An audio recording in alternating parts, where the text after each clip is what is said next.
Welcome back to the Relaxing Ghost channel here on YouTube.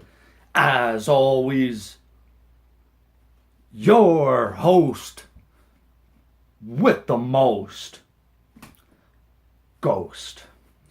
Today we got episode 19 of the Attitude Era review series, King of the Ring.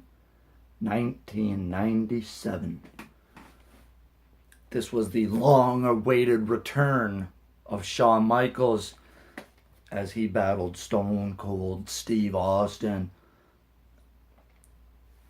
And besides that match, we had a few pretty good moments on here. But overall, I would say this was probably a thumbs down show. I'll get into my rating at the end of the show. So let's get into this, guys. Episode 19, King of the Ring, 1997. Before we get into it and down to business, take some time. Subscribe to the channel, guys. Make sure you give this video a thumbs up. And comment down below some of your favorite moments from King of the Ring 97. So this was June 8th, 1997. We are in the Providence Civic Center, Providence, Rhode Island. 9,312 fans in attendance for this one. So it wasn't the biggest arena, but it was still a pretty good house here. Almost 10,000 is pretty good. We have Mr. McMahon and Jim Ross on the announce team. And I personally liked King of the Ring. I always thought the King of the Ring was a cool concept. I just think in the later parts of it, I liked how in 2002 the winner got a shot at SummerSlam, but I really think they could have done that for a lot of the previous SummerSlams, like for instance here and onwards. The King of the Ring, it was a great idea, but it really never led to anything. And, that's kind of weird. First match of the night is going to be a King of the Ring semifinal match. Ahmed Johnson versus Hunter Hearst Helmsley. This was a decent opener for the pay-per-view. Like in WrestleMania 13, we have China along with Triple H here. And we have the China distraction. Triple H hits the high knee to the back of Ahmed Johnson. Pedigree, 1, 2, 3. Triple H is advancing to the finals. Second match of the night. Another semifinal match, which was Mankind. This is my favorite version of Mankind, where he kind of wore the brown top here. The Mankind from 96 and 97. Love that stuff. Mankind versus Jerry the King Lawler. We have some good promos before the match that were, I think, pre-taped. Jerry Lawler's bad jokes. This was a pretty good match overall. Jerry Lawler hits a nice pile driver outside the ring. They go back and forth inside. Jerry Lawler ends up going for another pile driver, and Mankind reverses it with a backdrop and locks in the claw for the win. I really like that finish. I don't think I've seen that the way that claw was set up like that before. So that was really cool how they kind of set that up. So Mankind wins and advances to the final. So he'll face Hunter Hearst Helmsley later on in the night. We have a Brian Pillman promo backstage, and he is attacked by Stone Cold in the bathroom. So they're still building this feud up between Austin and Pillman. Just awesome stuff here. Two of my favorites from this time period. Third match of the night, little grudge match. Goldust versus Crush.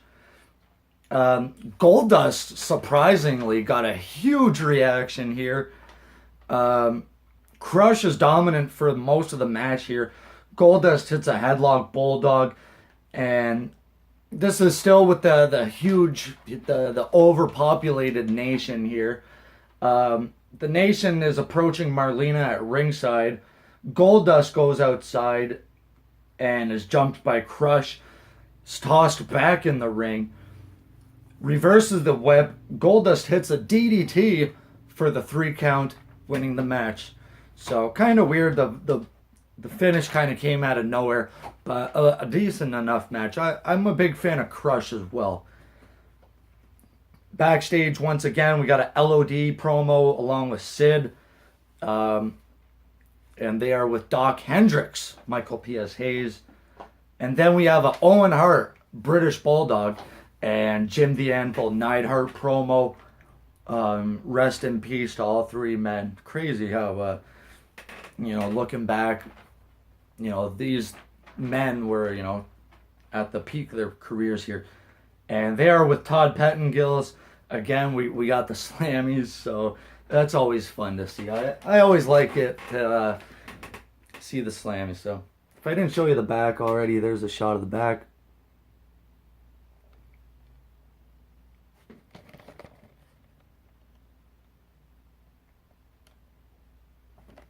And I just love that classic King of the Ring logo. It's some of my favorite stuff. So, 4th match of the night is going to be a 6-man tag with the Legion of Doom and Psycho Sid taking on the Hart Foundation, Bulldog, Owen, and Anvil. Psycho Sid comes out to a big pop as well.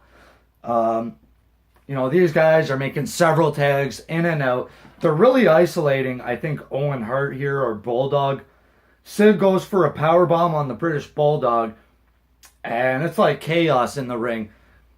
Bulldog hits a sunset flip, and Owen Hart jumps off the top rope for a 3 count. So, Hart Foundation wins, advances. This is kind of setting up our big 5-on-5 match later on. So, we got another video package here with a recap from the 1996 King of the Ring with Austin 316. It's one of those great moments that come by generation. And that was, this was like the year anniversary of the birth of Stone Cold Steve Austin. 5th match of the night is going to be the King of the Ring finals between Triple H and Mankind.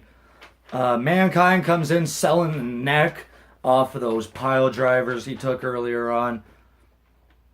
And JR is mentioning how on commentary that Triple H is so rich and has so much money, he should just buy the WWF. And McMahon kind of laughs. So Triple H works the neck, and they're giving him this comparison to Harley Race, and JR also mentions his cerebral abilities.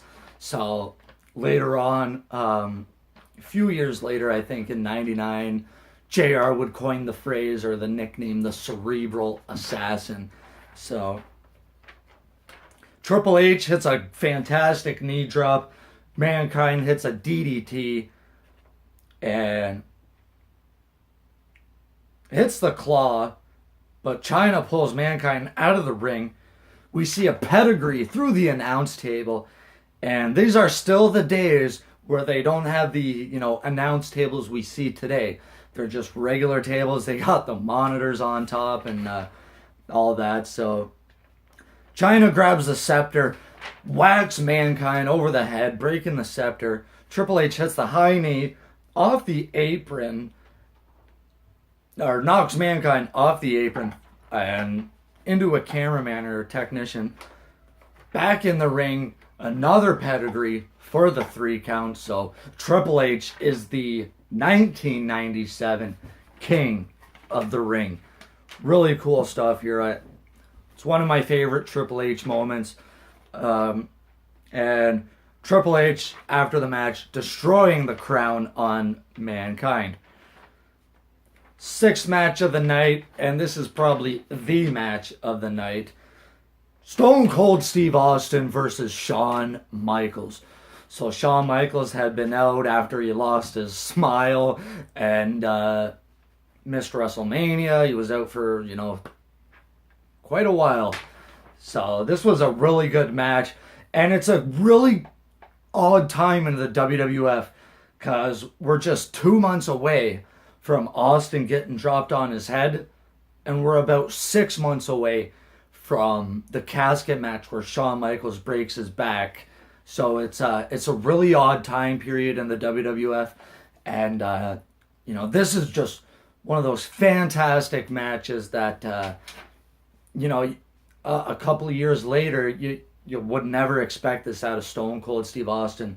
He completely changes his style, completely, turns into a brawler, working the ground game and things like that. But I absolutely love this match. I've only seen the King of the Ring 97 a couple of times, and this match is definitely going back and watching, guys. So if you would decide to watch any match, go check out Stone Cold Steve Austin versus Shawn Michaels.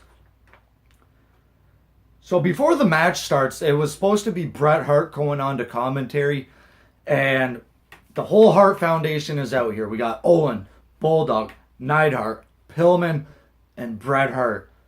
And they are laying down the challenge for the Canadian Stampede, a big 5-on-5, 10-man tag for the Canadian Stampede in Calgary. So Bret announces his return. Bret was also taking time off here as well. And like I said, announces the challenge for In Your House. He goes to join commentary, but it's like all hell breaks loose. And Jerry Briscoe comes out and boots these guys out of ringside. And Jim the Anvil Neidhart's saying, like, you don't tell us what to do. We do what we want. Neidhart is just, he's one of my favorites. He's pretty underrated, actually. Like I said, this was a great match. We got a ref bump, a stunner to HBK, a stunner to the second referee, sweet chin music to Stone Cold Steve Austin. There's a second referee coming in, or a sweet chin music to the second referee. Earl comes down and ends the match by a DQ. I thought the DQ was fine here, but I really wish it would have been a clear-cut winner, because this was turning out to be a good match. If they had a few more near falls, I think this match would have been pretty damn good. 7th match, the main event for the WWF Championship. The Undertaker defending the title against Farouk. I really liked the build-up to this match. I thought they did a great job of building Farouk up promo-wise, but they didn't really do a good job building him up the past few months. Farouk has been, kind of the leader of the nation building up to this. And, Farouk and the nation, they never really get credible wins. It's a lot of, shenanigans and things going on. So I thought they could have done a better job of, giving Farouk a lot of good wins here leading up to King of the Ring. So Paul Bearer has recently joined Undertaker leading up to this, and he said he will reveal Undertaker's secret if he doesn't do what he says.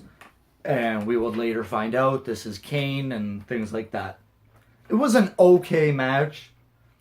Undertaker hits the tombstone to retain the title. After the match, it's like the nation crumbles. Undertaker hits a chokeslam for Savio Vega. Crushes out here. He hits 3 choke slams on Farouk for orders of Paul Bearer. Ahmed Johnson tries to talk some sense into The Undertaker and hits a Pearl River plunge on The Undertaker. After the match, like, this is all after the match, and, you know, Ahmed Johnson just pretty much walks out. Undertaker is, you know, pretty much limping out. So, overall, I would say this was a decent show, middle of the road kind of show. Maybe 6 out of 10, 6.5 out of 10, but nothing too special. Let me know your thoughts on King of the Ring 97, guys. Episode 20 is going to be SummerSlam 1997. So I am only doing the big pay-per-views from 97 right now. I'm also, after that, going to do One Night Only from 97. Really good show there in England. And after that, I don't have Survivor Series from 97, so we're going to continue on where we left off in 99. Back to the next pay-per-view after that will actually be No Mercy 99, the UK show. So let me know your thoughts, guys. How would you rate King of the Ring 97? Take some time and subscribe. We'll talk to you later. Peace.